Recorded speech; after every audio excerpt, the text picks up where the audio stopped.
London, Midland and Scottish Railway. 2MT Class Mogul 260. In the aftermath of World War II, the LMSR took stock of its locomotive fleet and its likely future requirements.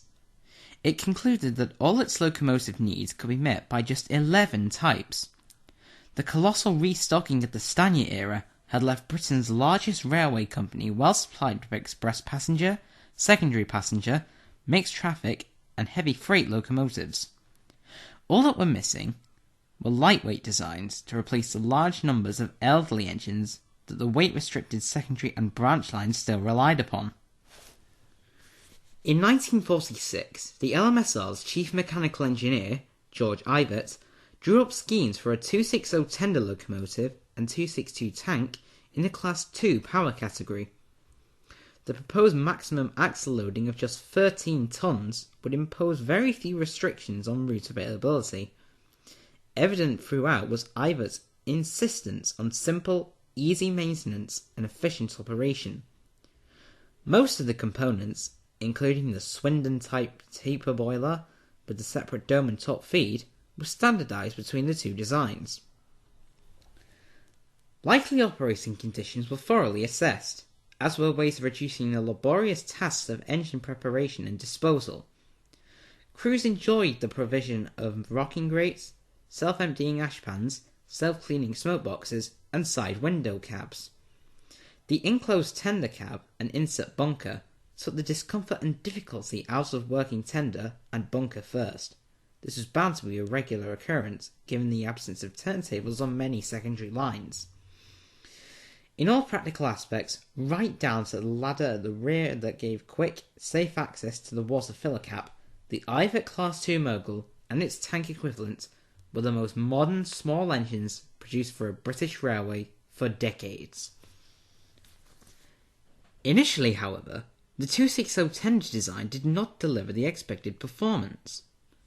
The finger of blame pointed at the drafting, and a number of experiments were conducted with blast pipe diameters and chimney types, both at Derby and Swindon. The problem solved, the Ivatt Mogul was able to show what an economical machine it was. It also rode well, and was capable of rapid acceleration and a fair turn of speed.